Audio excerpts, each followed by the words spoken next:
नमस्कार प्यारे बच्चों, मैं इतिहास का अध्यापक शशि भूषण। आज हम इतिहास के प्रथम पाठ ईंट बनके तथा अस्थियां हड़प्पा सभ्यता के पाठ के एमसीक्यू वाले प्रश्न का अध्ययन करेंगे। इसके बारे में जानेंगे, एमसीक्यू वाले क्वेश्चन के बारे में आपको बताएंगे बेटा, ठीक है। क्योंकि एमसीक्यू वाले क्वेश्चन ही आपके जो नवंबर में एग्ज़ाम होंगे बोर्ड के, उसमें आएंगे। तो बच्चों शुरू करते हैं। इसमें पहला प्रश्न दिया हुआ है आपका, देखिए, हड़प्पा अथवा सिंधु घाटी सभ्यता की सबसे विशिष्ट पुरावस्तु है कौन सी है? विशिष्ट यानी कि स्पेशल, पुरावस्तु यानी कि सबसे पुरानी वस्तु। इनमें से विशिष्ट और पुरावस्तु आवास, आभूषण या मोहरे या मृदभांड बच्चों। तो इसमें हमारी मोहरे सबसे विशिष्ट पुरावस्तु है बच्चों, ठीक है। अब अगले प्रश्न पर चलते हैं। प्रश्न नंबर 2, हड़प्पा सभ्यता का कालखंड यानी कि समय इसका कौन सा था, कौन सा माना जाता है बच्चों? 3000 ईसा पूर्व से लेकर 2000 ईसा पूर्व, या 2600 ईसा पूर्व से लेकर 1900 ईसा पूर्व, सी 1500 ईसा पूर्व से लेकर 2000 ईसा पूर्व, या 2000 ईसा पूर्व से लेकर 1500 ईसा पूर्व। इसमें बच्चों को हमारा जो हड़प्पा सभ्यता का जो समय है वह है बी, यानी कि 2600 ईसा पूर्व से लेकर 1900 ईसा पूर्व के बीच में हड़प्पा सभ्यता का समय माना जाता है, ठीक है बच्चों। प्रश्न नंबर 3 पर आते हैं हम जो है। प्रश्न नंबर 3 है, हड़प्पा सभ्यता के निवासी जीवन निर्वाह के कौन से तरीकों का प्रयोग करते थे? किस प्रकार से अपन जीवन का गुजारा किया करते थे? ए है पेड़ पौधों से प्राप्त उत्पाद के द्वारा, बी जानवर और मछलियों से प्राप्त भोजन के द्वारा, या सी कृषि कार्य के द्वारा, या डी उपरोक्त सभी। तो बच्चों हड़प्पा सभ्यता के जो निवासी हैं वो पेड़ पौधों से भी, जानवर और मछलियों से भी और कृषि कार्य के द्वारा भी अपना जीवन निर्वाह क्या करते हैं, यानी कि इसका उत्तर हो गया डी, ठीक है। चलिए आगे चलते हैं बच्चों। चौथा प्रश्न आएगा आपके सामने। चौथा प्रश्न है, जुते हुए खेत का साक्ष्य हड़प्पा के किस स्थल से मिला है? कहाँ से मिला हुआ है जुते हुए खेत का साक्ष्य? ए हड़प्पा से, बी लोथल से, सी कालीबंगन से, या डी मोहनजोदड़ो से। तो हमारा इसका जो उत्तर है बेटा सी है कालीबंगन, जो कि राजस्थान में स्थित है। तो कालीबंगन जुते हुए खेत का साक्ष्य में प्राप्त हुआ है, ठीक है। इसके बाद चलते हैं प्रश्न 5 पर। प्रश्न 5 है, अधिकांश हड़प्पा स्थल खालिस्तान स्थित थे, यानी कि कहाँ पर किस क्षेत्र में ये हड़प्पा स्थल ज़्यादातर स्थित थे या पाए गए हैं? ए है अर्धशुष्क क्षेत्रों में, अर्धशुष्क क्षेत्रों में, या आर्द्र क्षेत्रों में, या पठारी क्षेत्रों में, या मरुस्थलीय क्षेत्रों में। तो बच्चों सबसे अधिक जो है हड़प्पा स्थल कहाँ पाए गए हैं? अर्धशुष्क क्षेत्रों में पाए गए हैं, ठीक है बच्चों। इसके बाद हम जो है आगे चलते हैं। ये देखिए प्रश्न नंबर 6 है हमारा।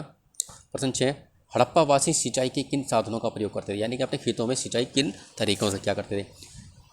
नहरों के द्वारा, कुओं के द्वारा, या तालाबों के द्वारा, या उपरोक्त सभी। तो बच्चों हड़प्पा के जो निवासी थे नहरों से भी, कुओं से भी, तालाबों से भी, सभी तरीकों का इस्तेमाल सिंचाई के लिए क्या करते हैं, यानी कि उपरोक्त सभी। इसका डी हो गया छठे का उत्तर जो है बच्चों। 7वें पर आते हैं बच्चों। 7वां प्रश्न जो है, अवतल चक्कियाँ किस स्थल से प्राप्त हुई हैं? अवतल चक्कियाँ देखिए बच्चों, ये मान लीजिए इस तरह का ये पत्थर सा है थोड़ा सा, ठीक है। ये इस तरह का पत्थर थे और एक छोटा पत्थर हुआ करता था। इस पर जो है अनाज रख दिया और इस पत्थर को जो है अनाज के ऊपर इस तरीके से आगे पीछे रगड़ा करते थे, इस तरीके से। तो ये एक तरीके से थोड़ा सा गड्ढा हो जाया करता था यहाँ पर ये, तो ये अवतल शेप ले लिया करता था। यानी कि साइंस में जो वर्ड है ना अवतल, यानी कि कॉनकेव, तो इस तरीके से ये अवतल चक्की इसको नाम दिया गया है। तो ये कहाँ से मिली है? मोहनजोदड़ो से प्राप्त हुई है, लोथल से, कालीबंगा से, या हड़प्पा से बच्चों। तो ये जो अवतल चक्की है ये मोहनजोदड़ो से प्राप्त हुई है। इसका उत्तर बेटा ए हो गया, ठीक है। प्रश्न 8 पर आते हैं हम जो है। प्रश्न 8 है कि जड़ी बूटियाँ तथा मसालों को कूटने के लिए किस पत्थर का प्रयोग किया जाता था? जड़ी बूटियों को और मसालों को कूटने के लिए, यानी कि इसमें उत्तर दे रखें अवतल चक्की के द्वारा, सालन पत्थर के द्वारा, जैस्पर पत्थर के द्वारा, या स्फुटिक पत्थर के द्वारा। तो बच्चों इसमें जो है सालन पत्थर है, इसके द्वारा ये मसाले कूट जाते हैं। जैसे आजकल आपके घरों में जो है ये सिलबट्टा होता है, या फिर छोटा ये पत्थर होता है, इस पे जो है ये इस तरीके से मसाले पीसते हैं। तो ऐसे ही सालन पत्थर नाम का ये आपका मसाला कूटने के लिए और जड़ी बूटियाँ कूटने के लिए ये पत्थर था, जिसको नाम सालन पत्थर दिया गया है, ठीक है बच्चों। अगले प्रश्न पर चलते हैं हम। प्रश्न नंबर 9, दुर्ग की विशेषताएं कौन सी है या हैं? ठीक है, मान लीजिए हड़प्पा ये स्थल है बहुत बड़ा, ठीक है। हड़प्पा की एक बस्ती है और हड़प्पा की बस्ती को 2 हिस्सों में बांट दिया गया था। ये हो गया दुर्ग इधर, ठीक है बच्चों। ये हो गया निचला शहर, तो ये दुर्ग और निचला शहर, इसको अलग अलग हिस्सों में बांट दिया गया था। इस दुर्ग की विशेषताएं पूछा है कि इस दुर्ग की क्या विशेषताएं थी। तो पहले दिया हुआ है यहाँ पर जो है इसमें,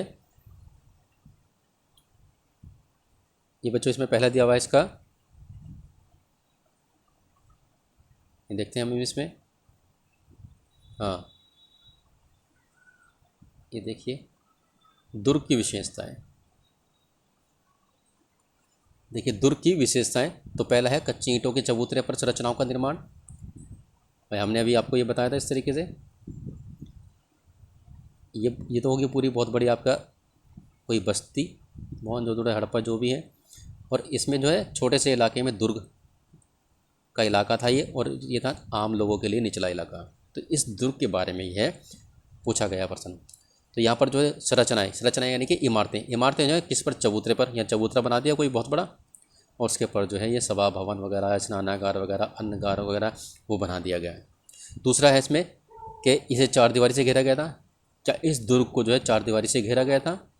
तीसरा, संभवतः यहाँ शासक वर्ग के लोग रहा करते थे, यहाँ जो राजा वगैरह थे उस वर्ग के लोग इसमें रहा करते थे इसमें।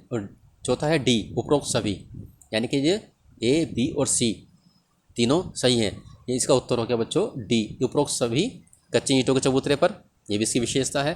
चारदीवारी से घेरे गए थे, ये भी इसकी विशेषता। संभवतः यहाँ जो शासक वर्ग के लोग रहा करते थे और गरीब वर्ग के लोग जो है इस पर नीचे रहा करते थे। तो इसके हो गया डी 90 का। आगे चलते हैं प्रश्न 10। प्रश्न 10 पर आ जाइए। सड़कों तथा गलियों को लगभग एक खालिस्तान में बनाया गया था, यानी कि सड़कें और गलियों को किस पद्धति पर निर्माण किया गया था।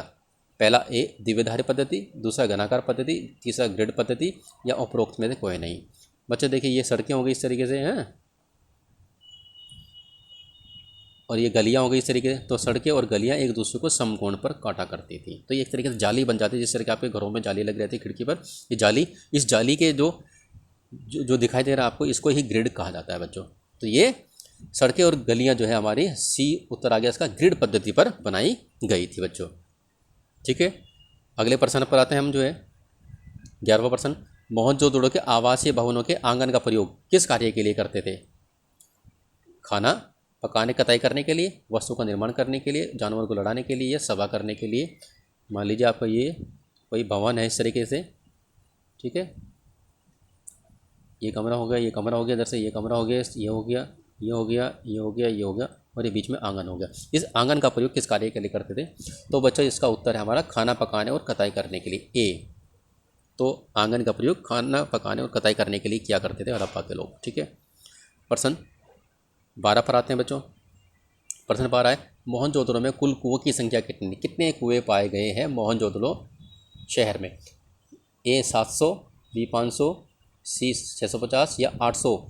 तो बच्चों इसमें जो है मोहनजोदड़ो में ए है इसका उत्तर, 700 कुएं पाए गए हैं। ठीक है, अगले प्रश्न पर आते हैं। हड़प्पा सभ्यता किस सभ्यता की समकालीन थी, यानी कि उसी दौरान जिस समय हड़प्पा सभ्यता थी उसी दौरान दूसरे स्थान पर कौन सी सभ्यता विद्यमान थी।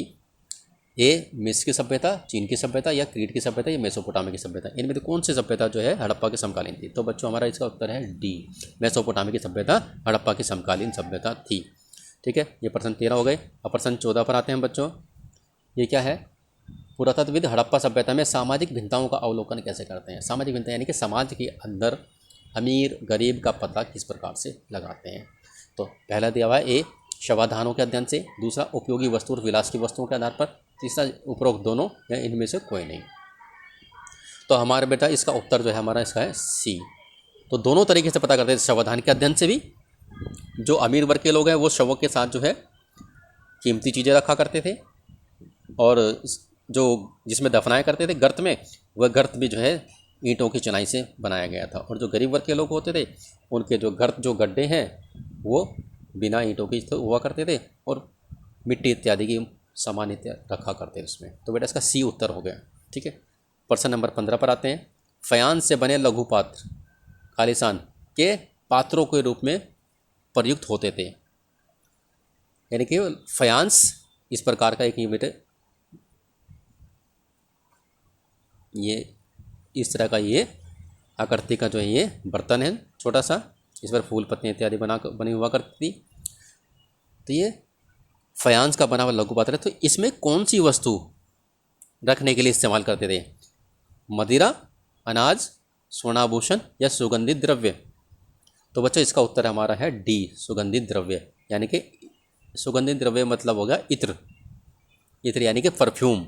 तो परफ्यूम रखने के जो लिए काम आया करता था फयांस नाम का ये पात्र या बर्तन। ठीक है, 16वें प्रश्न पर चलते हैं बच्चों हम जो है। 16 प्रश्न क्या है? हड़प्पा सभ्यता में शिल्प उत्पादन का सबसे बड़ा केंद्र कौन सा था? शिल्प उत्पादन यानी कि मनके बनाना, शंख का कार्य करना, धातु का कार्य करना, औजार बनाना, ये जो है शिल्प उत्पादन के कार्य होते हैं। तो किस स्थान को जो है सबसे बड़े केंद्र के रूप में जानते हैं? इसमें ऑप्शन ए चंद्रहुदुरो या धोलावीरा में या मोहनजोदड़ो में या लोथल में किस स्थान पर सबसे ज़्यादा उद्योग लगे हुए थे बच्चों? वो था हमारा ए चंद्रहुदुरो, जो कि पाकिस्तान में है। ठीक है, चंद्रहुदुरो सबसे बड़ा केंद्र था शिल्प उत्पादन का। अगले प्रश्न पर आते हैं 17, मनके बनाने के लिए किस पदार्थ का प्रयोग नहीं करते थे? यानी कि मनके जो बनाए जाते थे उन पदार्थों में के अलावा कौन सी ऐसा इसमें ऑप्शन है जिसके मनके नहीं बनाया करते थे? पत्थर के नहीं बनते थे, या धातुओं के नहीं बनते थे, या शंख के नहीं बनते थे, या कांच के नहीं बनते थे बच्चों? तो बच्चों इसमें देखिए हमारा इसका उत्तर है डी, पत्थर के भी बनते थे मनके, धातुओं के भी बनते थे, शंख के बनते, लेकिन कांच के मनके इसमें नहीं बनते थे। तो इसका डी हो गया उत्तर बच्चों। ठीक है, प्रश्न 18 पर आते हैं हम जो है बच्चों। सेल खड़ी क्या है बच्चों?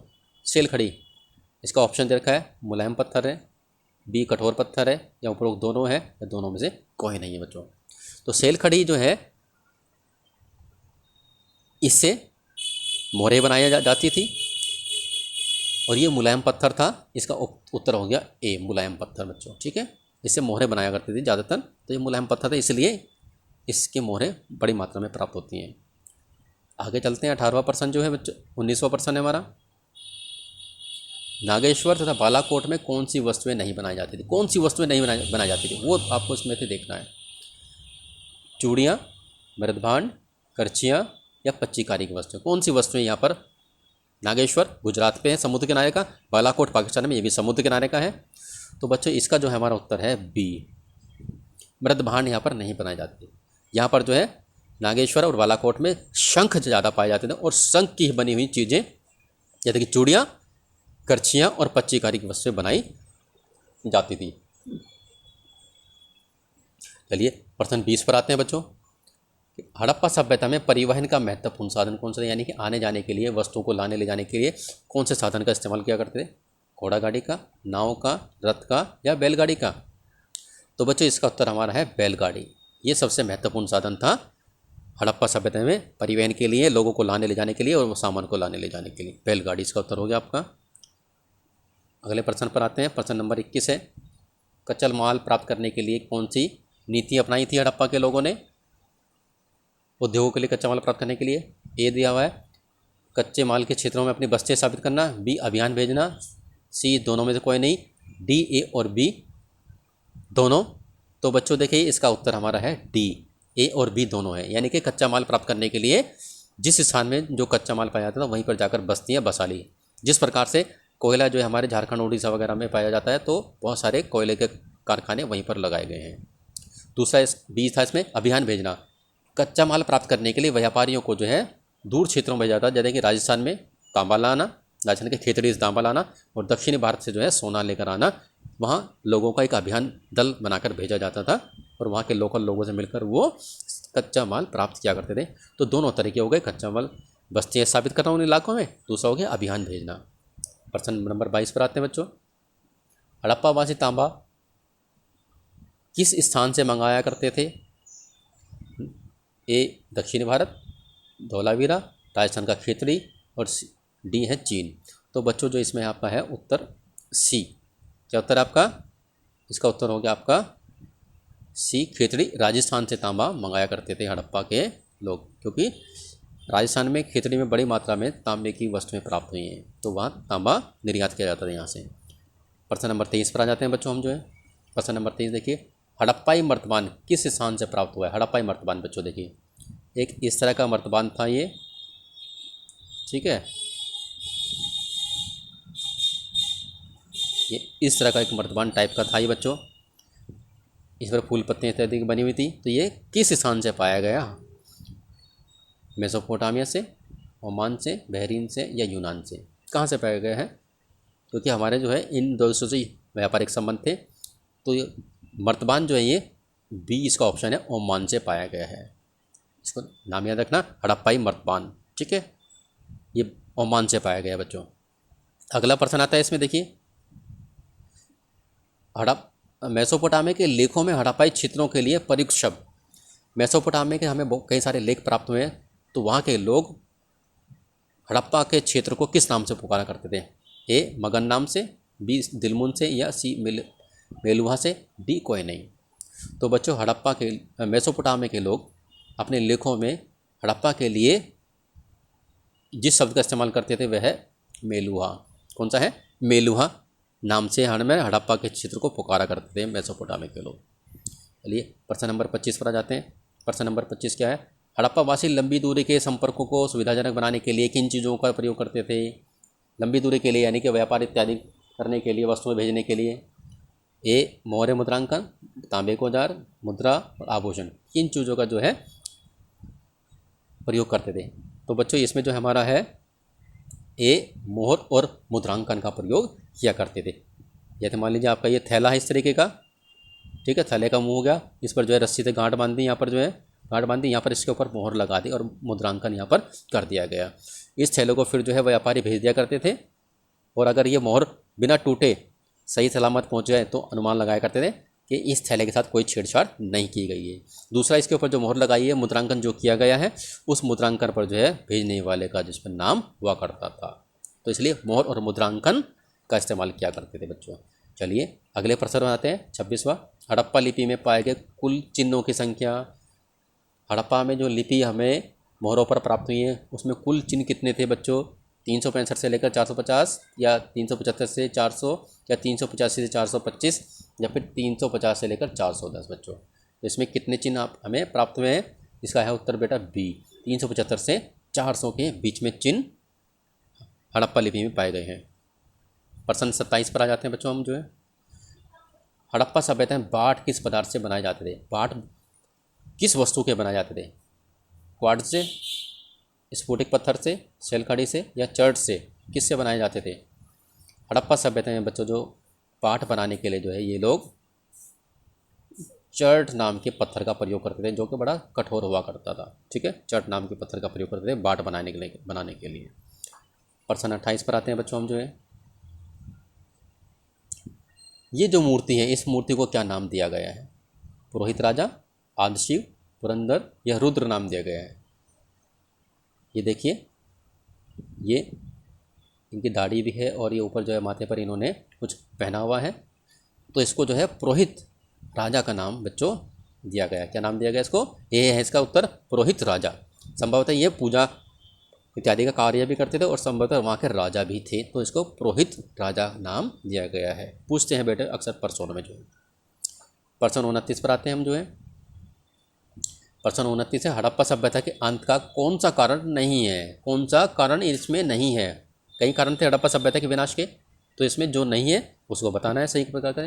पहला जलवायु परिवर्तन, दूसरा वनों की कटाई, तीसरा चक्रवात, और चौथा डी है नदियों का सूख जाना है, मार्ग बदल लेना बच्चों। तो इसमें हड़प्पा सभ्यता के विनाश का कौन सा कारण नहीं है? वह है सी, चक्रवात। क्या है? चक्रवात। ठीक है बच्चों, जलवायु परिवर्तन तो कारण था इसका, वनों की कटाई भी कारण माना जाता है, या नदियों का सूख जाना या मार्ग बदल लेना भी इसका कारण माना जाता है, लेकिन चक्रवात इत्यादि से सभ्यता नष्ट हुई है, ये इसका कारण नहीं है।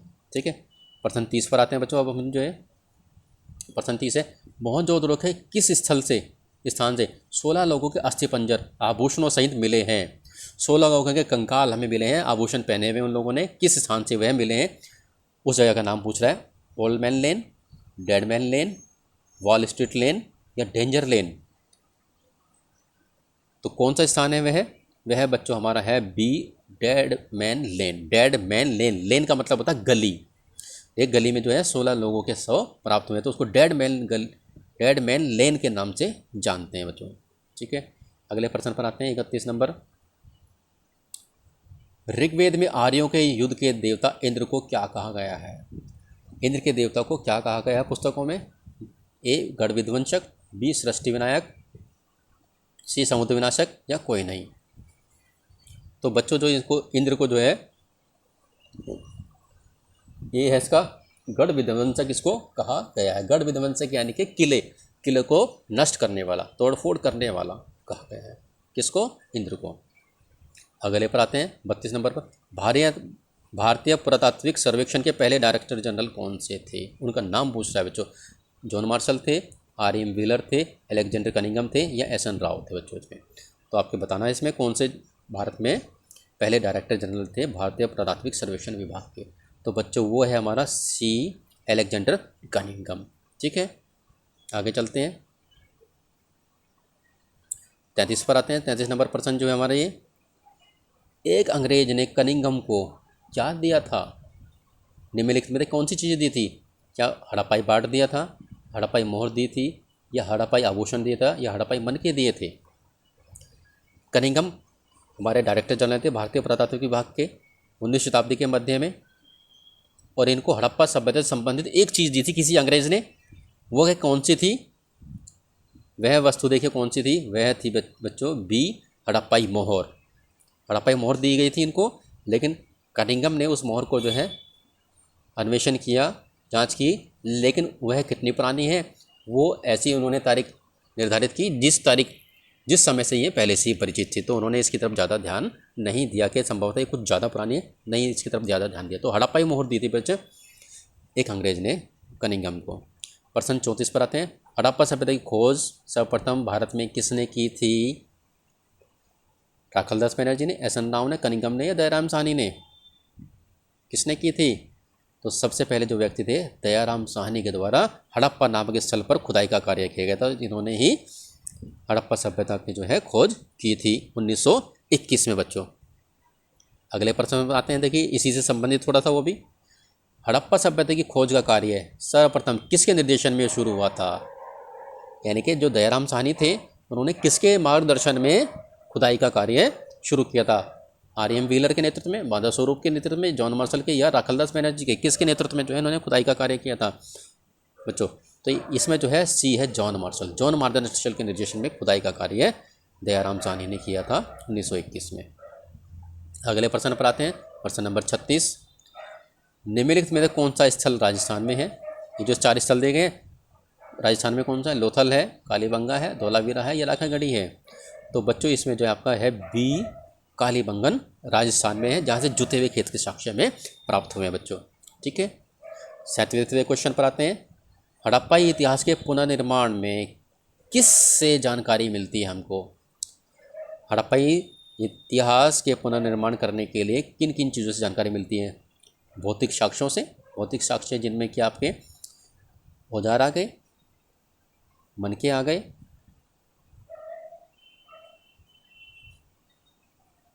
ठीक है, या आवास आ गए। दूसरा है बी लोहे के औजारों से। तीसरा चीनी तीर्थयात्रियों के वृत्तांतों से या हड़प्पाई लिपि से। किससे हमें जानकारी प्राप्त होती है बच्चों इसमें, जिससे हम हड़प्पा का इतिहास निर्माण करते हैं? तो बच्चों वो है ये हमारा भौतिक साक्ष्यों से हमें, क्योंकि हमें मनके मिले हैं, हमें औजार मिले हैं, हमें आभूषण मिले हैं, हमें संरचनाएँ मिली हैं। तो इनका अध्ययन करके जो है हम हड़प्पा का इतिहास का पुनर्निर्माण करते हैं। तो इनको हम भौतिक साक्ष्य के नाम से जानते हैं। ठीक है, अगले प्रश्न पर आते हैं भाई। प्रश्न 38 है। 38 में देखिए, पुरातत्वविद पुरावस्तुओं का वर्गीकरण किस आधार पर करते थे? यानी कि वहाँ से जो वस्तु प्राप्त हुई है उसके पहचान किस आधार पर क्या करते थे? प्रयुक्त पदार्थों के आधार पर। किसके आधार पर? क्या प्रयुक्त पदार्थों के आधार पर, यानी कि मनके हैं या औजार है या आभूषण है, वो किस पदार्थ के बने हुए थे? वे मिट्टी के बने हुए थे, पत्थर के बने हुए थे, धातु के बने हुए थे। तो उसको एक वर्गीकरण कर दिया जाता था। दूसरा है इसमें पुरावस्तु की उपयोगिता के आधार पर, यानी कि उसकी उपयोगिता क्या है। मान लीजिए मटके पाए गए इस समय, तो मटके का जो उपयोग किस कार्य के लिए उस समय किया जाता था, तो उसके आधार पर वर्गीकरण हमने कर दिया है। या उपरोक्त दोनों या इनमें से कोई नहीं। तो बच्चों हड़प्पा सभ्यता में जो वर्गीकरण करने के जो है 2 तरीके थे, और ये इसका उत्तर है सी, यानी कि दोनों ही तरीके थे। प्रयुक्त पदार्थों के आधार पर भी हम जो है वर्गीकरण करते थे और पुरावस्तु की उपयोगिता के आधार पर भी वर्गीकरण करते, यानी कि इसका उत्तर हो गया सी। ठीक है बच्चों, 39 पर आते हैं। प्रश्न नंबर 39। आभूषणों से लदी हुई नारी मृण मूर्ति को क्या नाम दिया गया है? एक हमें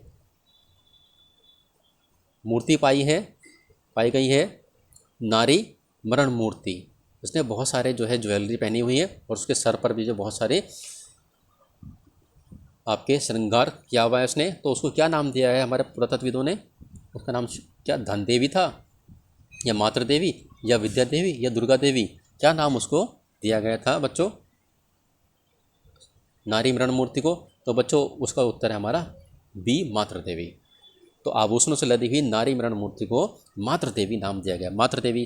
और माना जाता है संभवतः लोग इसकी पूजा किया करते थे। ठीक है बच्चों, लास्ट का क्वेश्चन हमारा आता है, देखिए है 40वां कि पुरातात्विक व्याख्या की समस्याएं संभवतः सबसे अधिक खालिस्तान के पुनर्निर्माण के प्रयास में सामने आती है। यानी कि जितनी भी पुरानी वस्तुएं प्राप्त हुई हैं उनको हमने जो है सामाजिक वर्ग में, आर्थिक वर्ग में, राजनीतिक इतिहास निर्माण करने में, या धार्मिक प्रथाओं के तौर पर जो उनको अलग अलग हमने कैटेगरी में उनको बांटा है। तो सबसे ज़्यादा समस्या वस्तुओं को बांटने में कौन सी आती है? वह बच्चों हमारा है डी, धार्मिक प्रथाएं। यानी कि जो मूर्तियां मिली हैं, मोहरों पर कुछ चीज़ें मिली हैं, तो उनको जो है हमने धार्मिक प्रथाओं का पता लगाने के लिए बड़ी कठिनाई आई कि उसमें कौन सी धार्मिक प्रथाएं प्रचलित थी।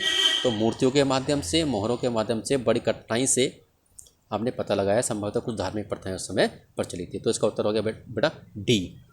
तो इस तरीके से हमारा ये जो पहला जो पार्ट था ईंट, बनके तथा अस्थियां, हड़प्पा सभ्यता, इसके आपके MCQ 40 क्वेश्चन इसमें MCQ वाले थे जो आपको अभी बताए गए हैं, समझाए गए हैं। तो मैं उम्मीद करता हूँ आपको काफ़ी जानकारी इससे प्राप्त हुई होगी और आपके ये परीक्षा में बहुत उपयोगी होगी आपके लिए। ठीक है बच्चों, इसको ध्यान से याद कीजिए, पढ़िए और अपनी तैयारी करते रहिए। अगले पार्ट के साथ हम फिर मिलेंगे। इसी प्रकार से उस पार्ट का भी फिर MCQ हम आपको करवाएंगे। तब तक के लिए धन्यवाद बच्चों। ठीक है।